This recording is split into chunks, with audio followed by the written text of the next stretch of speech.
Isang nakakahilakbot na araw. Sa episode na ito, ating babalikan ang madilim na kasaysayan ng MV Doña Paz, ang tinaguriang Asia's Titanic na sadyang umukit bilang worst peacetime maritime disaster. Watch at your own risk.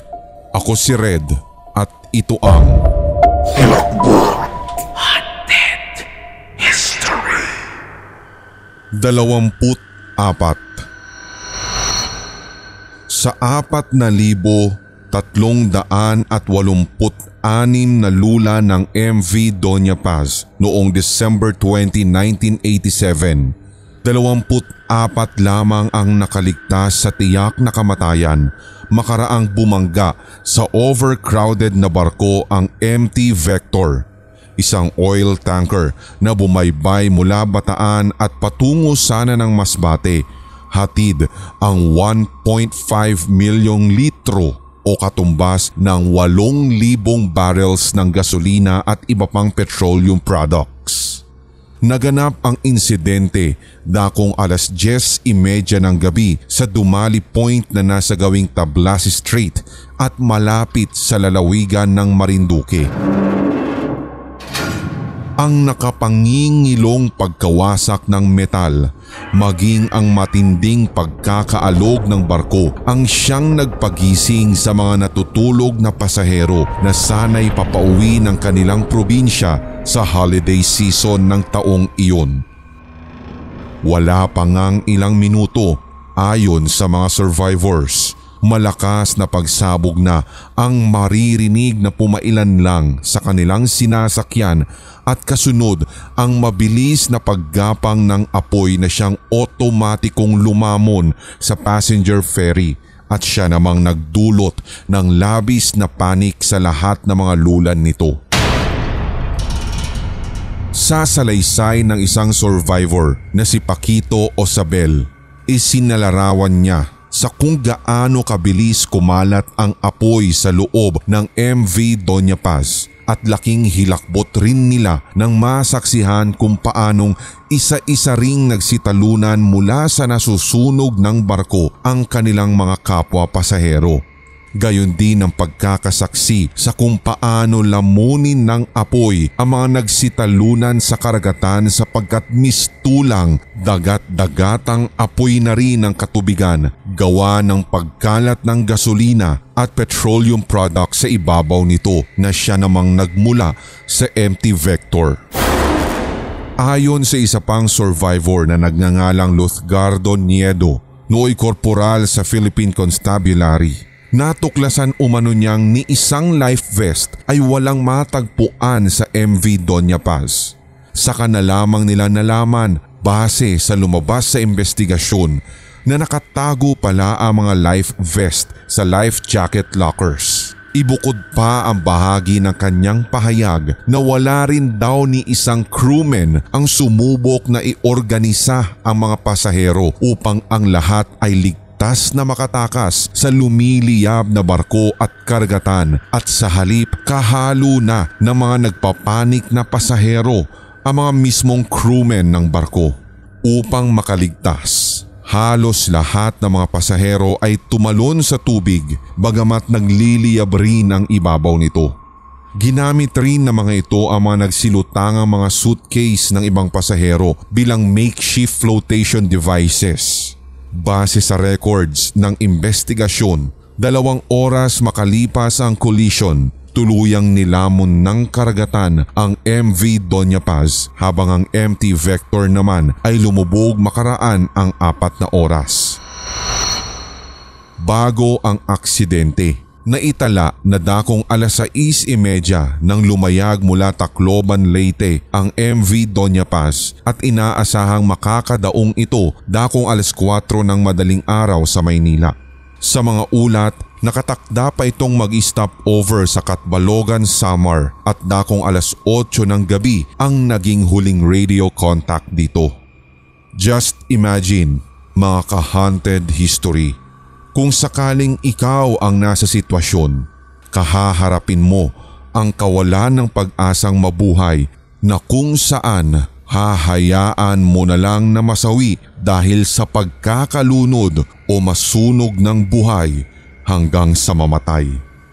Ayon sa ilang mga artikulo, ito nga daw yung literal na choosing between the devil and the deep blue sea.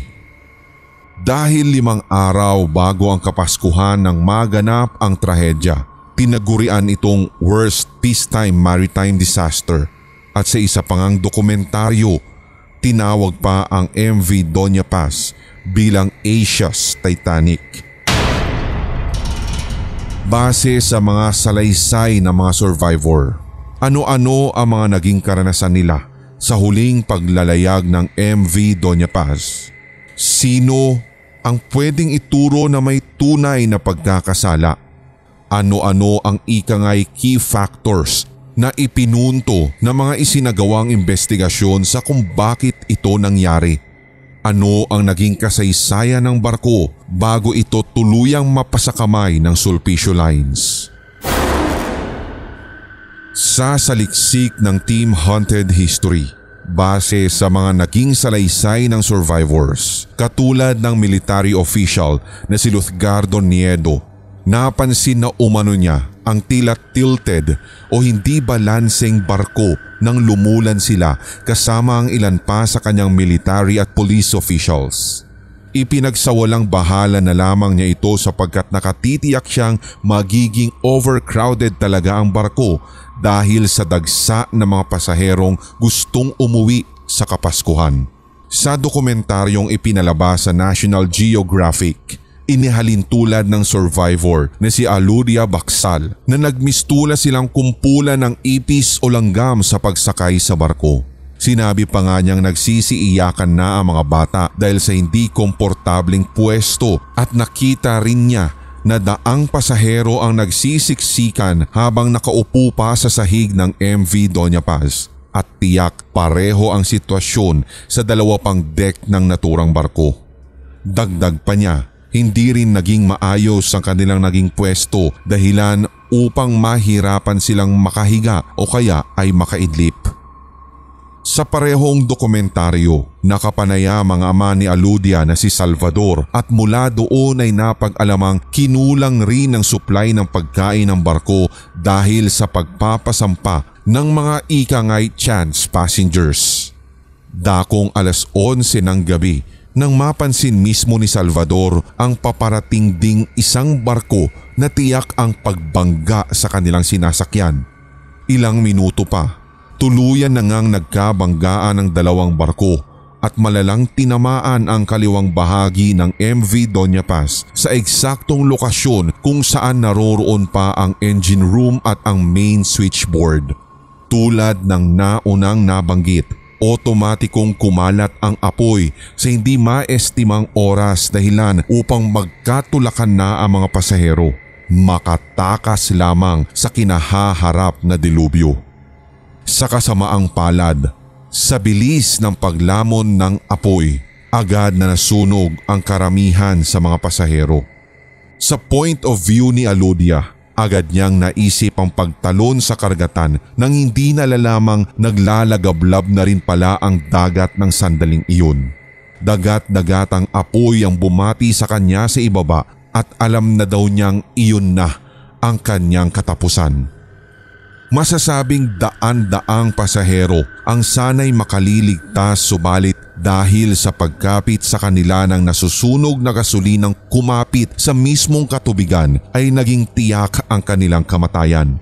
Ayon pa sa korporal, naging mahirap ang sitwasyon nang umabot sa halos kilometro ang pagkalat ng apoy at ang malakas pang hangin ang isa sa mga naging dahilan kung bakit mas lalong lumaki ang apoy sa ibabaw ng dagat. Sa desperasyon ng ilang nakaligtas, kahit pa umano maraming mga bangkay ng kapwa pasahero na kinapitan na ng krudo ang kasamang nasusunog at kahit ramdamang napakainit at kumukulo ng tubig, ay pinilit na mga ito na pumailalim sa tubig dagat o kaya'y lumangoy sa abot kayang bilis upang makaalis sa malawakang sunog. Sa tantya ni Niedo, maging ng mag-amang Baksal, Inabot ng halos 1 oras ang kanilang ginawang paglangoy upang makaalpas sa kumukulo at nasusunog na katubigan maging na mga barkong nagbanggaan. Sa kabutihang palad, nasagip sila ng dumating na barkong Don Claudio. Nang mapansin ng crew members ng Don Claudio ang mga nanghihinang survivors, agad silang inabutan ng mga ito ng lifeline habang ang iba ay nagpasalo na lamang sa net sa kamarahang binuhat sa ibabaw ng nag-rescue na vessel. Binigyan ng first aid treatment ang mga nakaligtas, lalo ang mga nagtamo ng 3rd-degree burns. Ayon kay Luzgardo, napansin niyang siya lamang umano ang uniformed personnel na nakalulan sa Don Claudio, kung kaya't naisip niyang nakakalungkot man ay posibleng nalunod o nasunog ang kanyang mga kabaro. The worst, maaaring nakain na ng mga pating ang mga ito gayong kilala ang Tablasi Strait bilang tahanan ng mga naturang nilalang. Sa katunayan, ang mga natamong sunog sa katawan na kalaunan ay naging malalaki at malalalim na scars ay kapansin-pansin nang sila ay makapanayam sa dokumentaryong nabanggit. Mararamdaman rin ang matinding trauma na kanilang sinapit base sa panginginig ng kanilang boses habang isinasalaysay at ginugunita ang kagimbal-gimbal na detalye ng kanilang mga huling sandali sa barko. Ilang araw makalipas ang trahedya, patuloy na tinatangay ng alon ng karagatan ng ilan pang bangkay na base sa deskripsyon ng mga mangingisda ay bloated na. Ang iba pang araw ay sumasabit na sa mga fishing nets ng mga ito sa pag-aakalang malalaking isda ang kanilang nahuhuli. Ilan sa mga residenteng nakatira sa isla ng Mindoro ay kusa na ring nagsagawa ng paghuhukay upang doon ilibing ang iba pang bangkay ng mga biktimang natatangay ng malalakas na alon. Sa saliksik ng Team Haunted History, 8 oras makaraan ng insidente ay saka pa lamang nakarating sa Coast Guard ang impormasyon at umabot rin sa 8 oras bago isagawa ang search and rescue operations. Sa katanungang may nakaligtas ba sa mga crew ng MV Doña Paz at maging sa oil tanker na bumangga rito, sa panig ng MV Doña Paz, lumabas ayon na rin sa investigasyon na wala ni isa sa mga crewmen nito ang nakaligtas. Gayon din ang kapitan ng barko. Pero sa panig naman ng bumanggang MT Vector, 2 lamang ang nabuhay. Sa katanungan namang sino ang dapat sisihin, ang sagot ay ibabase natin sa resulta ng investigasyon at ayon rito lumabas na ang MT Vector ang may pagkakasala. Bakit? Sa karagdagang saliksik ng Team Haunted History, iginiit ng Sulpicio Lines na siyang may-ari ng MV Doña Paz na hindi totoong overcrowded ang barko bago ito tuluyang umalis. Sa kanilang manifesto o tala ng kanilang opisyal na listahan ng mga pasahero, lumabas na 1,493 na pasahero lamang ang lumulan sa barko, habang aabot naman sa 60 ang kabuoang bilang ng mga crew nito. Sinalungat ito ng ilang survivor sa pagpapahayag na maaaring hindi ibinilang sa total passengers on board ang halos 1,000 bata na may edad 4 pababa. Malaki rin ang posibilidad na hindi na isama sa idineklarang manifesto ang halos 1,000 ring chance passengers, kabilang ang military officials na sina Niedo at ang kanyang mga kasamaang sundalo na maikukumpara nga ang laki ng bilang nila sa bilang na bumubuo sa isang batalyon. Sa pagtataya, posibleng malapit sa 4,000 ang sumakay sa MV Doña Paz ng gabing iyon, bagamat 1,518 lamang ang kapasidad nito.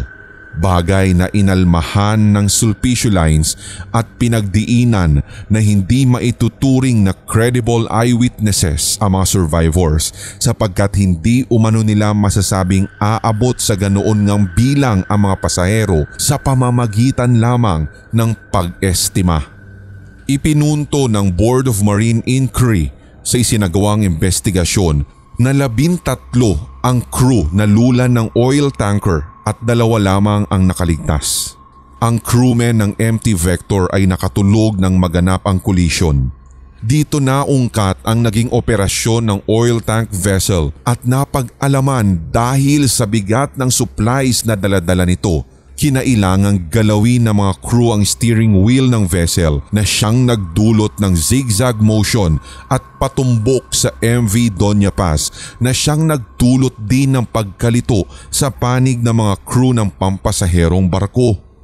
Napag-alaman rin na walang lisensya ang mga crew ng MT Vector at sa report sinabing underqualified chief and chief engineer at walang nagsilbing lookout sa mga ito kung kaya't nauwi sa konklusyong undermanned ang oil tanker.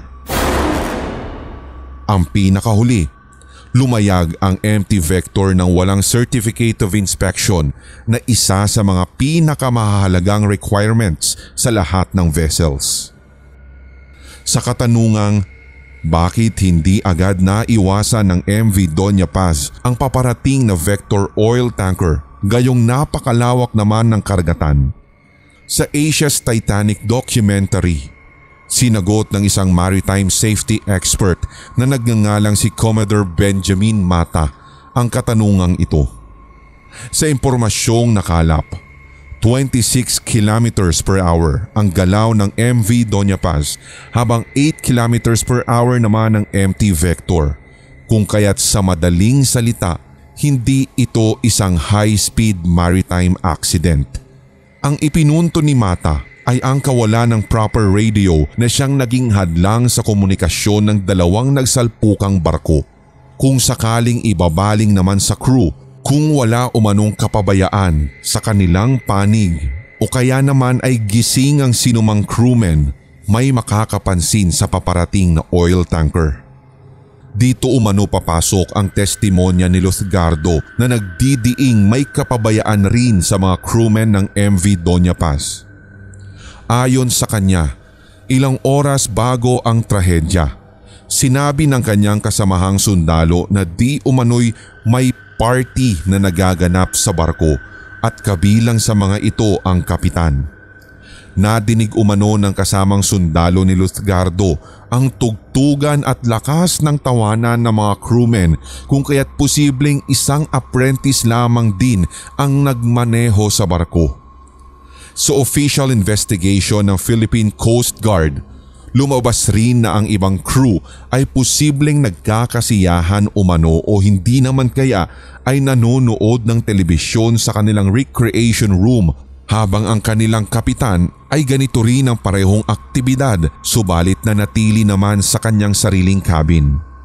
Magkagayunman, gross negligence at incompetence ang itinuturong dahilan sa trahedyang ito.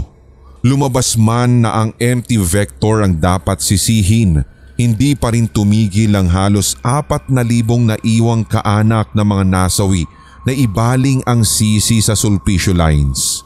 Bukod rito, pinangakuan ng Sulpicio Lines na bibigyan ng $4,000 ang pamilya ng mga nasawi na nasa kanilang opisyal na listahan lamang habang ang mga wala sa listahan ay hindi umano makakatanggap ng kahit na anumang halaga kahit gasentimo. Subalit, lumabas sa isang artikulo at balita na noong March 2017 nang magbahagi o magbigay ang Sulpicio Lines ng hindi na nabanggit na halaga sa mga pamilya na mga nawala na biktima sa trahedya. Ayon sa saliksik ng Team Haunted History, ang MV Doña Paz ay ginawa noong 1963 sa Hiroshima, Japan at Himeyuri Maru ang una niyang pangalan. Sa mga sandaling iyon, higit 600 lamang ang kapasidad nito. 12 taon makaraan ang serbisyo sa Japan, ipinagbili ito sa Sulpicio Lines at pinalitan ng pangalan bilang Don Sulpicio. Sa panahong iyon, Manila to Cebu ang naging pangunahing ruta nito hanggang sa tuluyang maging flagship vessels ng Sulpicio Lines kasama ng Doña Ana na kalaunan ay mas nakilala bilang Doña Marilyn. Taong 1979 nang masunog umano ang isang bahagi ng vessel habang bumabaybay sa nabanggit na ruta. Sa kabutihang palad ay na-rescue ang halos 1,200 lula nito. Dahil sa sinapit, ni-repair ito ng Sulpicio Lines at sinasabing maraming serye ng structural changes ang isinagawa sa naturang barko. Bago tuluyang makabalik sa paglalayag, naging MV Doña Paz na ang bago nitong ngalan at sa kanyang pagbabalik serbisyo, Manila to Tacloban na ang naging ruta nito habang ang MV Philippine Princess ang nag-take over sa dati nitong ruta. Dagdag pa rito, 2 beses sa isang linggo ang biyahe nito hanggang sa lumubog noong 1987. Noong April 2019, nang isurvey ng RV Petrel, isang research vessel ng Vulcans Incorporated, katuwang ang National Museum of the Philippines, ang shipwrecks ng MV Doña Paz sa Tablasi Strait. Natuntun ito sa lalim na 1,600 feet habang ang empty vector naman ay natagpuan sa layong 2,200 meters mula sa shipwreck ng MV Doña Paz. Sa tala na nakalap ng Team Haunted History, hindi lamang ang MV Doña Paz ang barkong hawak ng Sulpicio Lines na naaksidente sa karagatan at kalaunan ay lumubog. Kabilang narito ang MV Doña Marilyn noong October 1988 na sinundan ng MV Princess of the Orient noong September 1998 at ang pinakahuli ay ang MV Princess of the Stars noong June 2008. Kung susumahin, hindi na iba sa isang bansang tulad ng Pilipinas ang mga maritime disasters, gayong isa ang mga barko sa mga pangunahing means of transportation sa katulad nating bansang archipelago. Subalit hindi maitatangging tunay na gross negligence, incompetence, mga loopholes sa ipinatutupad na regulasyon at maging ang korupsyon ang siyang karaniwang nagiging sanhi ng ganitong klaseng trahedya sa karagatan na kumikitil sa buhay ng mga inosente. Kung may iba pang dahilan, tiyak ay tuluyan na rin itong kasamang lumubog ng sinawimpalad na mga barko kasabay ng mga katawan ng mga biktimang hindi na natagpuan pa, katulad ng mga isinisigaw na hustisya ng mga naiwang pamilya.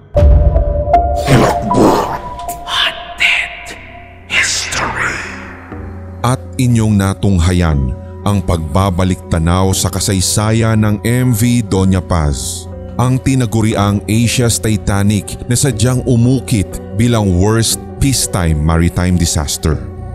Kung nagustuhan mo ang ganitong tema at episode, iwanan mo kami ng komento o kaya naman ay mga karagdagang detalye na hindi natin naisali sa episode at maging ang inyong mga topic suggestions na nais ninyong susunod nating mai-discuss sa mga ilalapag nating video.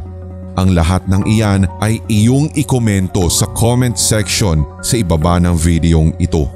Siyempre huwag kalimutan na palaguin ang ating mga subscribers at tulungan kami upang nang sa ganun ay dumami rin ang ating maaabot, lalong-lalo na ang mga mahihilig sa ganitong tema. Siyempre pindutin ang subscribe button at ang notification bell para sa mga susunod pang Hilakbot Haunted History. Ako po si Red, ang boses sa Hilakbot TV Pinoy Horror Stories, Sindak Short Stories, Red Diaries Tagalog Love Stories at ang Pulang Likido Animated Horror Stories. Hanggang sa muli.